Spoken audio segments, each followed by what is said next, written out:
Un enfant pieds nus, couvert de contusions, fit irruption par les portes du café-restaurant, haletant et appelant à l'aide.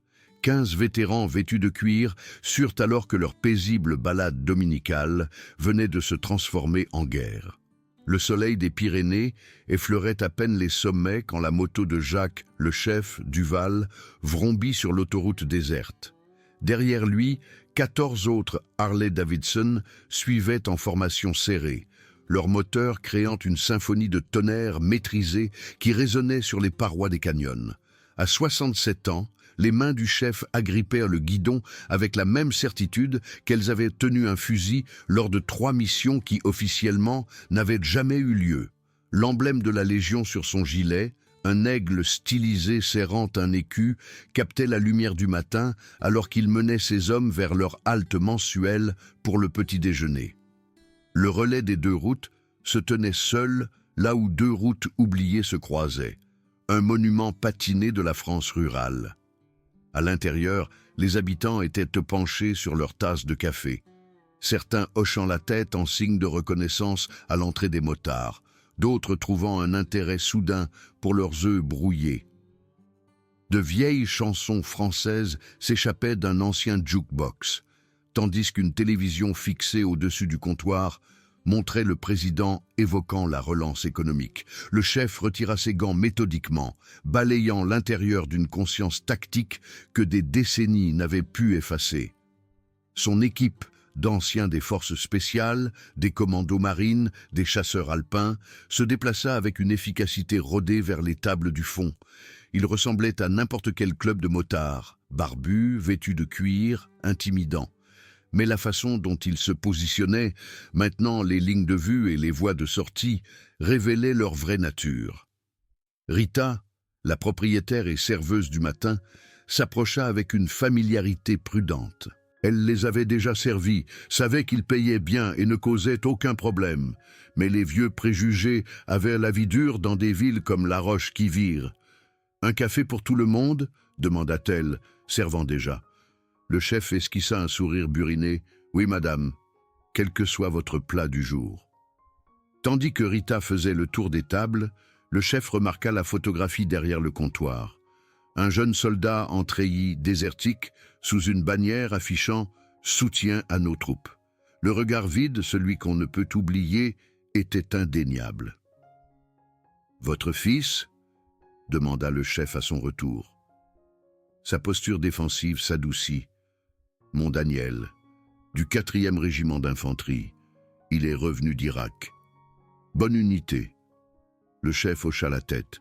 « De braves hommes. » « Vous avez servi ? » Force spéciale. La Corée, puis d'autres théâtres d'opérations. Il n'en disait jamais plus. Certaines opérations restaient classifiées des décennies plus tard. La tension dans le café avait commencé à s'apaiser quand la porte d'entrée s'ouvrit en fracas. Une petite fille, peut-être 7 ans, vêtue d'une robe rose déchirée, se tenait tremblante dans l'entrée, le visage maculé de terre. Ses pieds étaient nus et ensanglantés. Une ecchymose violacée assombrissait sa joue gauche. « S'il vous plaît » haleta-t-elle, les larmes traçant des sillons à travers la crasse. « Ils font du mal à ma maman. S'il vous plaît, aidez-moi. » Le temps se figea. Puis les jambes de l'enfant cédèrent. Le chef bougea avec une vitesse surprenante, la rattrapant avant qu'elle ne touche le sol. Il s'agenouilla, se mettant à sa hauteur. « Qui fait du mal à ta maman, ma petite ?» La petite fille pointa du doigt la fenêtre, vers le parc à caravanes visible à travers les arbres. « Denis, il la frappe encore. Il y a du sang. » Le chef examina la contusion sous son œil. « C'est Denis qui t'a fait ça aussi. » Elle hocha la tête, une unique larme coulant sur sa joue. « Comment tu t'appelles ?»« D'Émilie, Émilie Lefebvre. » Tandis que le chef calmait l'enfant, Michel, le médecin de la Légion, ancien chirurgien de campagne de l'armée, s'approcha avec sa trousse médicale toujours présente. Pendant qu'il vérifiait les blessures d'Émilie, elle tendit la main et toucha l'emblème de la Légion sur le gilet du chef. « Mon papa en avait un comme ça, » murmura-t-elle, avant d'aller au ciel. Le chef et Michel échangèrent des regards complices. « Ton papa était militaire ?» Émilie hocha la tête. « Maman garde son uniforme dans une boîte spéciale. Elle pleure quand elle le regarde. » Michel examina doucement sa contusion pendant que le chef maintenait son attention. « Ton papa était un homme courageux. Maman dit que c'était un héros. Denis dit qu'il était stupide. » Son petit visage se durcit d'une rage inappropriée. « Je déteste Denis. » Le chef jeta un coup d'œil à ses hommes. Ils étaient parfaitement immobiles, leurs expressions passant de détendues à prédatrices. Des vétérans qui reconnaissaient le mal quand ils le voyaient. « Tu as couru loin, Émilie ?» demanda Michel, vérifiant ses pieds. « Je ne sais pas. Denis dormait après avoir frappé maman. Je me suis faufilé dehors. »« Courageuse petite, » dit le chef, le pensant sincèrement. Il regarda Rita. « Vous connaissez ce Denis ?» Son expression se durcit. « Denis Moreau, ancien gendarme. Il travaille à la sécurité à la mine de cuivre, un ivrogne violent. » Le chef hocha la tête une fois, la décision prise. Il se tourna vers Émilie. « Nous allons aider ta maman.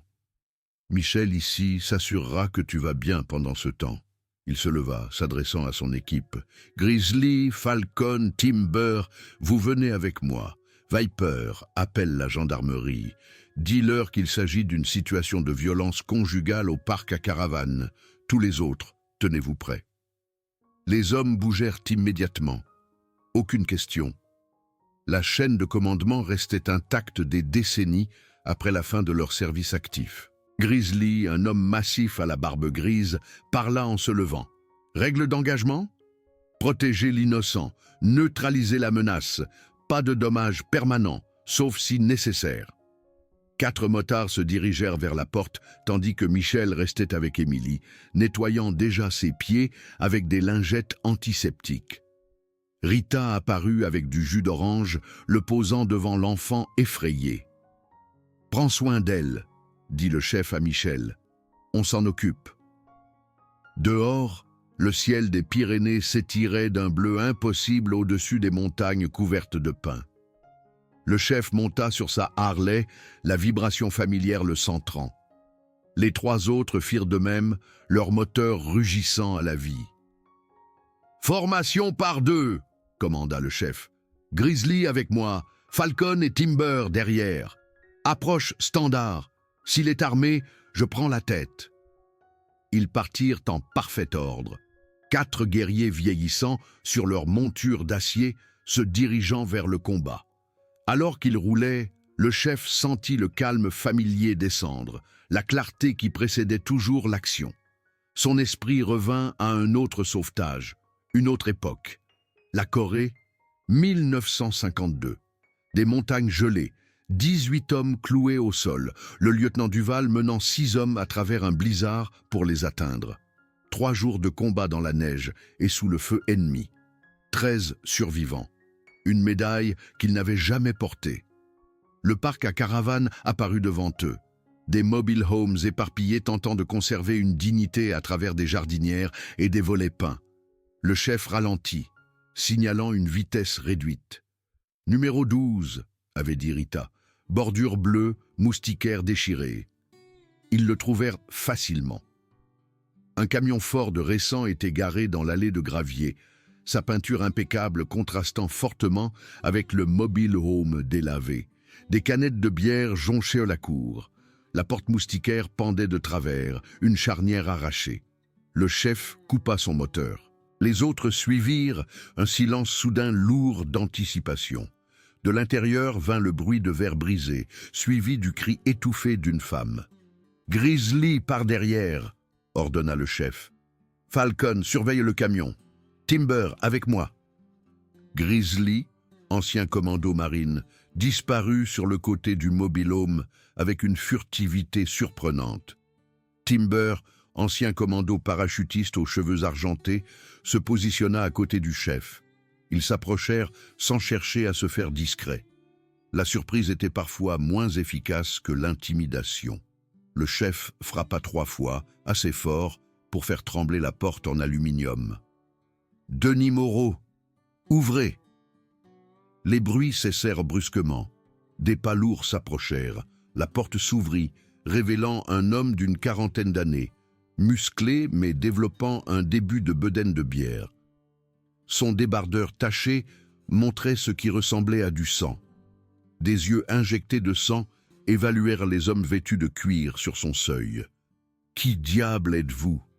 « La petite fille est arrivée au café, » répondit calmement le chef. « Nous sommes ici pour sa mère. » Le visage de Denis s'assombrit. « Cette petite salope s'est enfuie.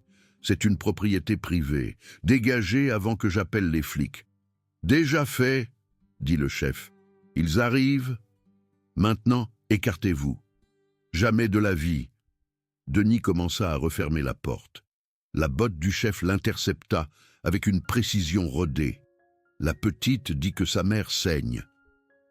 On peut faire ça à la bonne ou à la dure, mais de toute façon, on entre.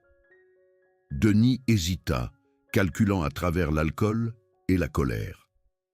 Quelque chose dans les yeux du chef le fit reculer d'un demi-pas. C'était toute l'ouverture dont le chef avait besoin. Il s'avança dans le mobile home, Timber juste derrière. L'intérieur était sombre, encombré, violent, meubles renversés, une lampe cassée, magazines éparpillés. La télévision jouait pour une pièce vide. Un léger gémissement attira leur attention vers la cuisine. Une femme gisait recroquevillée contre le réfrigérateur, un bras levé en protection sur son visage. Du sang coulait de son nez et d'une coupure sur son front. Ses cheveux blonds, si semblables à ceux de sa fille, étaient emmêlés de sueur et de sang. Timber se dirigea immédiatement vers elle, tandis que le chef gardait son attention sur Denis, qui s'était adossé au mur, les poings serrés. « Linda, » dit doucement Timber, s'agenouillant à côté de la femme. « Émilie nous envoie. Nous sommes là pour vous aider. » Au nom de sa fille, la femme baissa légèrement son bras. « Émilie, elle est en sécurité? Elle va bien, au café avec notre médecin, une gamine courageuse. » Le soulagement inonda les traits meurtris de Linda, suivi immédiatement par la peur. « Vous devez partir. Il ne fera qu'empirer quand vous serez partis. »« Nous ne partirons pas sans vous, » dit fermement Timber. Denis fit un pas en avant. « Elle n'ira nulle part, bon sang. C'est ma maison, c'est ma... » « Finissez cette phrase et vous ramasserez vos dents, » interrompit le chef calmement. Pas de colère, juste une certitude absolue. Denis hésita, puis se ressaisit. « Vous ne savez pas à qui vous avez affaire, vieil homme. J'étais gendarme, au camp de Canjuers, je connais mes droits. » Le chef esquissa un sourire froid. « Je sais exactement qui vous êtes, brigadier Denis Moreau. Radiation des cadres pour faute grave, 1979, comportement indigne, 2 plaintes pour violence conjugale classées sans suite parce que les victimes ne voulaient pas témoigner. » Les yeux de Denis s'écarquillèrent. « Comment avez-vous »« Je dirigeais des opérations d'entraînement à Canjuers en 78. Adjudant-chef, 1er, RPIMA. Vous ne vous souviendriez pas de moi, mais j'étais briefé sur tous les fauteurs de troubles. Je me souciais des brebis galeuses. » La révélation frappa comme un coup de poing. La fausse bravoure de Denis s'évapora. « C'est toujours ma maison, » insista-t-il faiblement. « Pas pour longtemps, » retentit la voix caverneuse de Grizzly depuis la porte arrière. Il entra dans la cuisine, remplissant l'embrasure. « Les gendarmes sont à 3 minutes. » Le chef hocha la tête sans quitter Denis des yeux. « Timber, aidez la dame à se lever. Nous partons. » Alors que Timber aidait Linda à se relever, Denis fit son erreur. Peut-être était-ce l'alcool, peut-être l'humiliation. Il se jeta vers le tiroir de la cuisine. Le chef bougea avec des réflexes aiguisés par 3 décennies de conflit. Sa main serra le poignet de Denis avant qu'il n'atteigne le tiroir. Avec une efficacité rodée, le chef tordit le bras de Denis derrière son dos et le plaqua face contre le réfrigérateur. C'était stupide, dit le chef d'un ton désinvolte, appliquant juste assez de pression pour maintenir le contrôle. Il jeta un coup d'œil au tiroir ouvert, notant le revolver à l'intérieur. Un Smith & Wesson modèle Dix. Belle arme.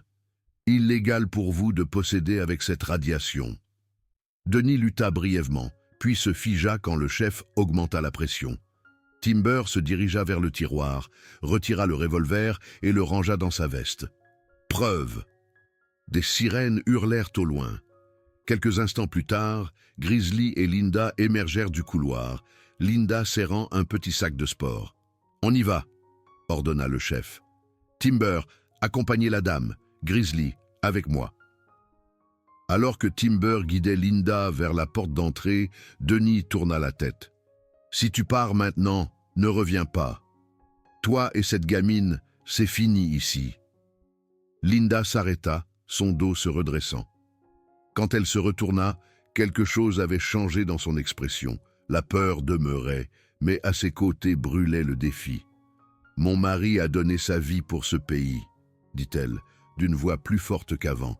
« Il valait 100 fois mieux que vous. » Elle sortit sans attendre de réponse, Timber sur ses talons. Le chef relâcha Denis d'une poussée qui le fit trébucher. « Le gendarme peut s'occuper de vous maintenant. Nous avons des choses plus importantes à faire. » Dehors, 2 voitures de gendarmerie s'immobilisèrent, leurs gyrophares clignotant. Du véhicule de tête émergea l'adjudant David Leroy, un homme mince d'une 60aine d'années aux traits burinés. Il évalua la scène d'un regard professionnel, les 4 motos, Timber aidant Linda à s'approcher d'elle, le chef et Grizzly sortant du mobil-home. « Jacques Duval, » dit l'adjudant, un mélange complexe d'émotions traversant son visage. « J'aurais dû me douter que la Légion serait impliquée quand le central a parlé de motard. » Le chef hocha la tête une fois.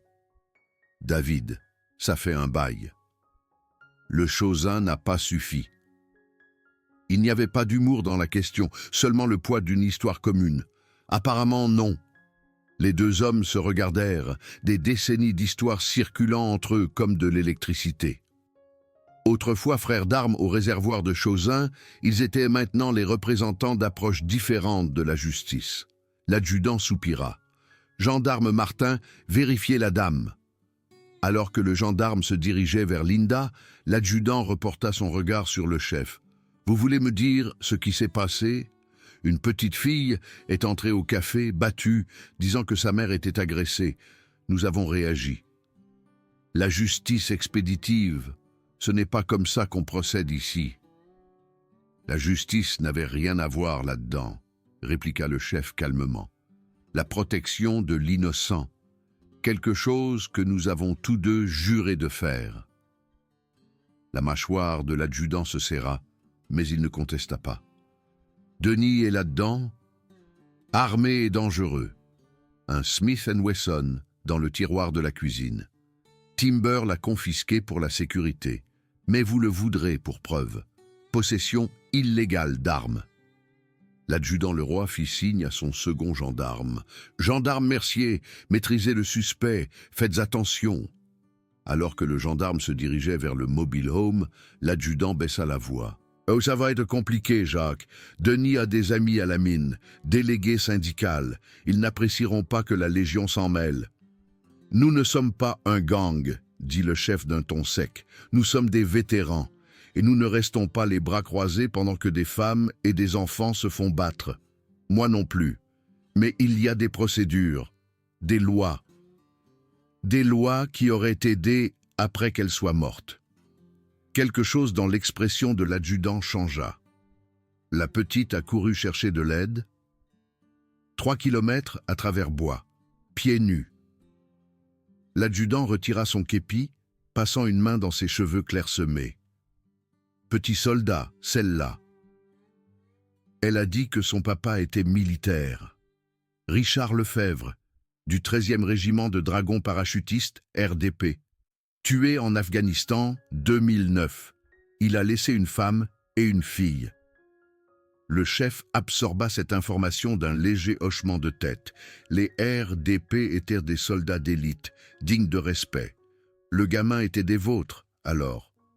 Il l'était, l'adjudant Leroy confirma. Un brave homme, solide.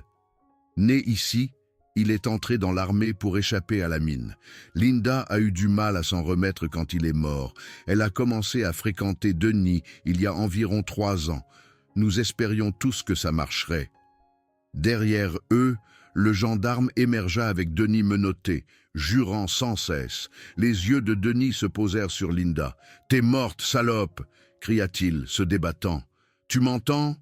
Morte !» L'adjudant Leroy se tourna brusquement. « Montez-le dans la voiture, gendarme Mercier, tout de suite !»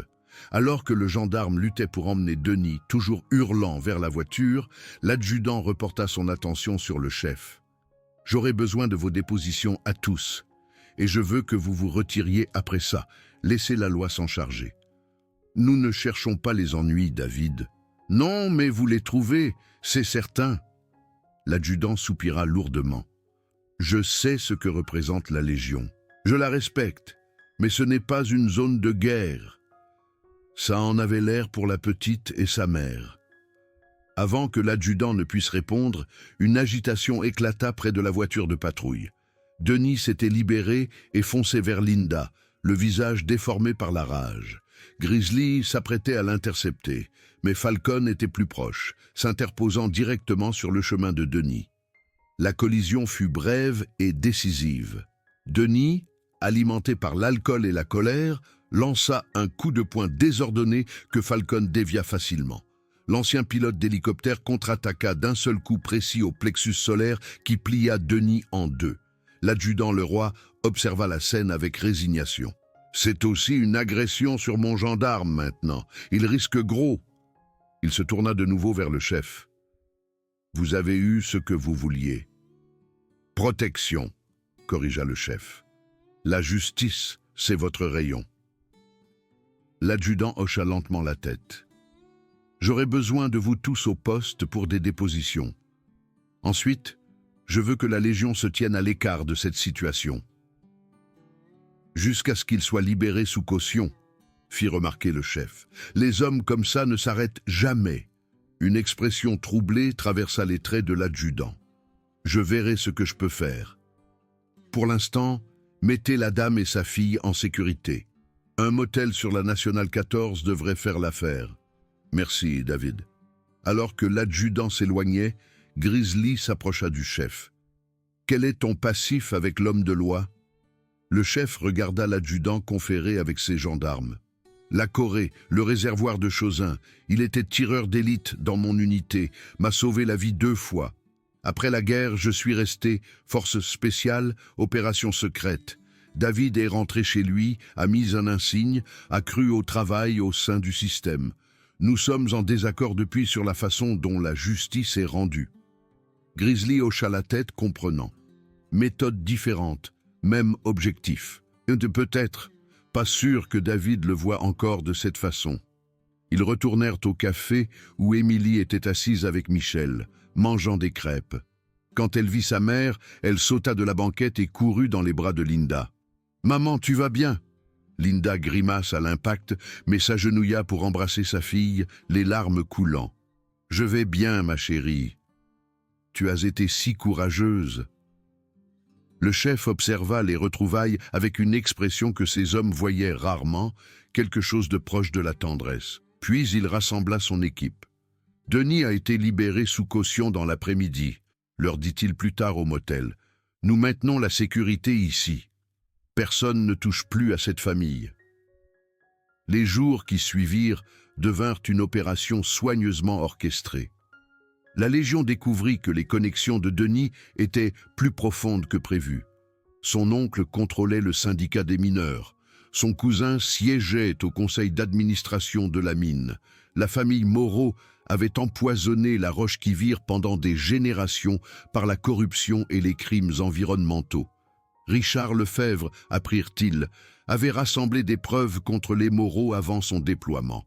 Des documents que Linda possédait encore, cachés dans un coffre-fort dont Denis ignorait l'existence.